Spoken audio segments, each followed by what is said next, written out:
Chapter 10. MI6 Satellite Office, The Bunkers, Thames Estuary, London. Hansford was hot, as the sweat ran dripping off his 6'4" frame as he sparred. Suddenly, his 180-pound body was slammed with considerable force onto the mat. He adeptly rolled over and jumped up. His legs apart, he braced himself with the brute force of his judo partner, Raf, who hurtled towards him. Hansford buried his shoulder into Raf's torso as he grabbed handfuls of his judogi. Lifting Raf off the ground and over his shoulder, he dumped him unceremoniously onto his back. Grabbing Raf's arm, he quickly wrapped his legs around his waist and held him in an arm lock. It wasn't until the frantic slaps on the mat, signalling Raf had had enough, that he released his grip and fell back, exhausted, breathing hard. He noticed for the first time they had an audience behind the glass gallery above. One of them was Hunter, clerk to his boss. That didn't bode well.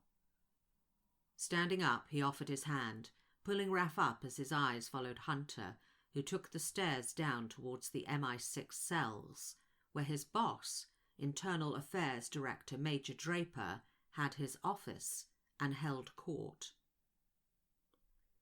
"Got there in the end," Hansford gulped between breaths. "You've got the stamina, but you're sluggish," Raf panted. "I'm just warming up." He bent over, clutching his knees. "Face it, we're aging." Hansford stood upright. "Everyone's aging. I just need an opponent with more agility." Raf gawped. "More agility? You've got about as much agility as a tortoise." "Seriously, pick anyone. I'll have them on the mat in under a minute." "Anyone?" "Anyone." Back in the changing room, Hansford stepped from the shower, rubbing down his chiseled torso. Wrapping a white towel around his waist, he sauntered over to his locker. Moving a large brown envelope with a sticker attached, with N.A. Pilgrim written on it, he took out his watch, fastened the clasp, and reached for his polo shirt. Pulling on his clothes, he took in the blotched bruises left by his recent bout on the mat. He never used to come away quite so banged up. His age was reminding him that he might be willing, but his body, although as fit as it could be, was railing against his egotistic ambitions.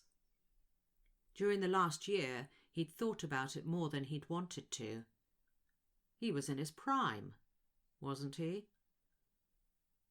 Pilgrim sprang into his conscious mind.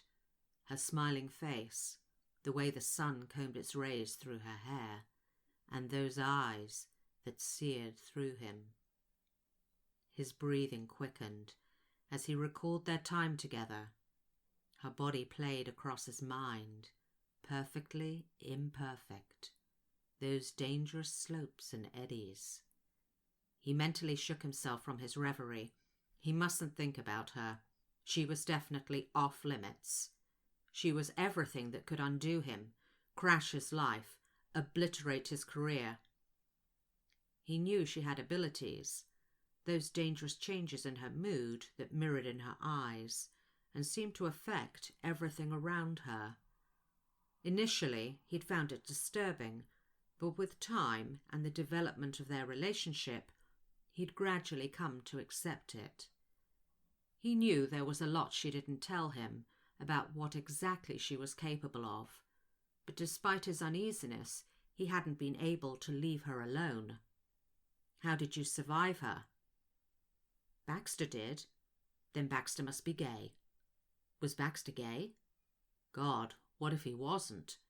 But then how did he function around her? His mind wandered. What if they'd already... No, he mustn't think about it, even consider it. It wasn't possible.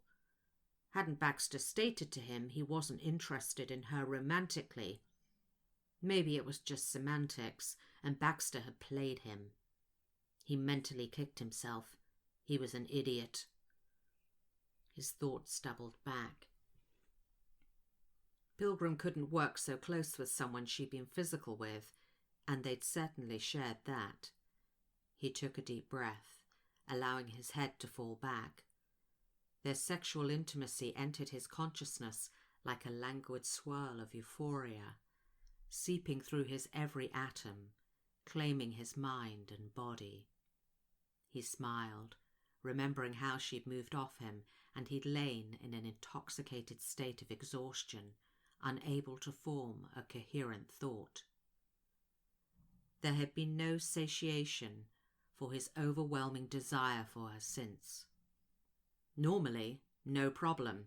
Within minutes, his modus operandi was to bounce back, take a shower, maybe something to eat, and get the hell out of Dodge.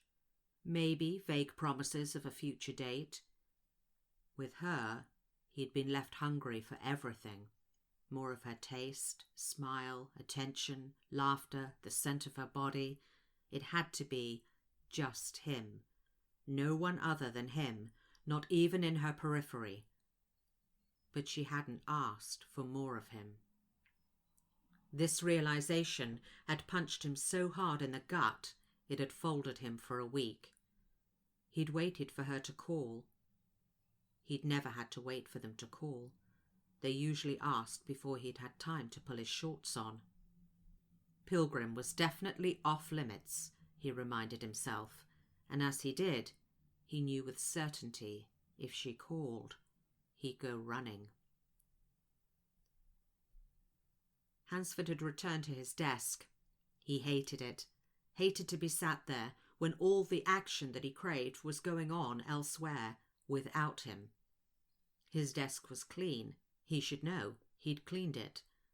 What kind of effective and decorated MI6 operative was it that in a last-ditch attempt to find something to do cleaned his own desk?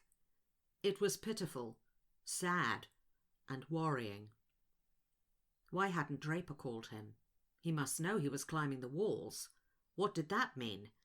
It had been 3 days. There was no justifiable reason he should be kept here.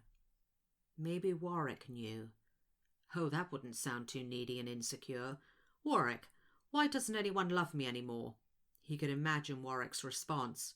Because you're a bastard, sir? Hansford's grumpy attitude and lack of social graces were largely overlooked due to his brilliant deductive mind. After the military, Draper had approached him to consider MI6, and he hadn't looked back. He worked tirelessly and had an infamous bullshitometer that meant he dealt with all conflicts head on. This direct approach had won the respect of his peers, if not their trust.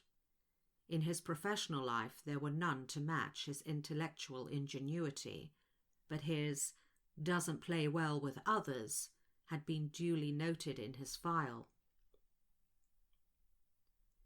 Since Pilgrim, he'd had fewer and fewer short-lived sexual liaisons.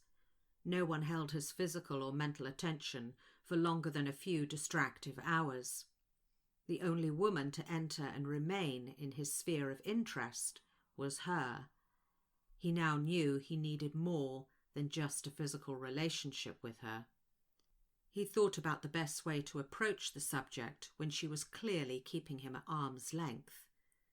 The only tactical advantage he had in his arsenal was the powerful effect he had over her whenever they met. He didn't want to exploit her physical need for him. It was going to be the hardest thing he'd ever had to do. But next time, he'd make her recognize there could be more for them than their physical bond. He groaned at the overwhelming prospect of keeping his hands off her. He took a deep breath. He should test his theory. He was shaken from his thoughts as the phone buzzed on his desk. Picking it up, he heard Draper's voice. "Hansford, I'd like to see you in my office."